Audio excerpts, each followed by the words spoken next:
Friends, तो आज हम बात करेंगे बहुत ही कंफ्यूज हो जाने वाले टॉपिक पे, जिसका नाम है मायोपिया एंड हाइपरमेट्रोपिया। क्या आप भी ये दो में कंफ्यूज हो जाते हैं? तो आइए जानते हैं मायोपिया और हाइपरमेट्रोपिया। ओके, सबसे पहले बोलेंगे मायोपिया। क्या कहेंगे? मायोपिया। और दूसरा नाम क्या है? हाइपरमेट्रोपिया, जिसका एक और नाम है हाइपरोपिया। हम बहुत बार जब हाइपरमेट्रोपिया और हाइपरोपिया देखते हैं तो हमें लगता है कि ये दो अलग अलग बीमारी है। नहीं, hypermetropia and hyperopia are the same things. Okay, myopia सबसे पहले पढ़ेंगे। मायोपिया, मायोपिया में क्या लिखा गया है? Near sightedness. अच्छा, साइटेडनेस का मतलब क्या होता है? कि हमें दिखाई दे रहा है। नियर साइटेडनेस का मतलब क्या है? कि हमें पास की चीजें ही क्लियर दिखाई दे रही हैं। Are you getting what I am saying? Near sightedness, sightedness मतलब मुझे दिखाई दे रहा है, और नियर मतलब पास, मतलब मुझे पास का ही दिखाई दे रहा है। शॉर्ट साइटेडनेस क्यों कहेंगे? क्योंकि मुझे ज्यादा दूर का नहीं दिखाई दे रहा, मुझे पास का दिखाई दे रहा है, इसीलिए का क्या कहेंगे? Short sightedness. Short sightedness. Myopia, myopia छोटा दिखाई दे रहा है, मायोपिया मतलब मुझे पास का दिखाई दे रहा है, इसे हम याद रखेंगे। हाइपरमेट्रोपिया, हाइपरमेट्रोपिया बहुत ही लंबा टर्म हो गया, तो हम याद रखेंगे कि मुझे दूर तक का दिखाई दे रहा है। क्या कहेंगे? दूर तक का दिखाई दे रहा है। मायोपिया की अगर हम बात करेंगे तो हम कहेंगे नियर साइटेडनेस और शॉर्ट साइटेडनेस, मतलब मुझे पास का ही दिखाई दे रहा है। और अगर हम हाइपरमेट्रोपिया की बात करेंगे तो उसका मतलब हो गया फार साइटेडनेस, मतलब मुझे दूर दूर तक का दिखाई दे रहा है।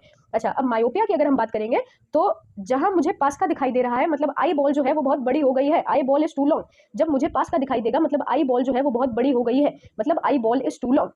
Eye ball is too long. जब मुझे दूर का दिखाई देगा, जब मुझे दूर दूर का दिखाई देगा तो मैं क्या कहूंगी? Eye ball is too short, मतलब आई बॉल जो है वो बहुत छोटी हो गई है, eye ball is too short. Okay, myopia मतलब जब मुझे पास का दिखाई दे रहा है तो मैं क्या कहूंगी? कि इमेज जो है वो रेटिना से पहले ही बन चुकी है। इमेज को बनना चाहिए था रेटिना पर वो रेटिना से नहीं बनकर उससे पहले ही बन गई है। Image focused in front of retina, ये किसमें कहेंगे? मायोपिया।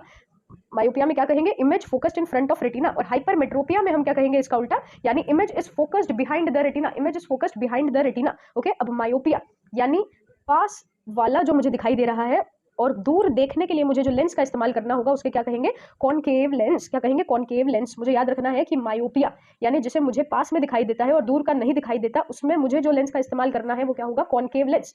Concave lens. और हाइपरमेट्रोपिया यानी जो दूर वाली बीमारी है, जिसमें मुझे दूर का दिखाई दे रहा है, उसमें मुझे जो पास देखने के लिए जिस लेंस का इस्तेमाल करना होगा उसका नाम क्या होगा? Convex lens. क्या होगा? Convex lens. एक बार फिर से पढ़ लेते हैं। मायोपिया एंड हाइपरमेट्रोपिया और हाइपरोपिया। मायोपिया मतलब नियर साइटेडनेस और शॉर्ट साइटेडनेस, मतलब मुझे पास का दिखाई दे रहा है। हाइपरमेट्रोपिया और हाइपरोपिया मतलब फार साइटेडनेस, मतलब मुझे दूर का दिखाई दे रहा है।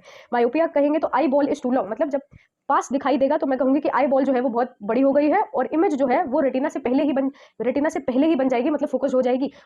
और उसके लिए हमें जिस लेंस का यूज करना है वो होगा कॉनकेव लेंस। ओके, अगर ये दोनों में से मुझे एक भी याद हो जाता है तो दूसरा उसका एकदम ऑपोजिट होगा। अगर आप कंफ्यूज हो जाए तो इसमें से एक को याद कर लीजिए।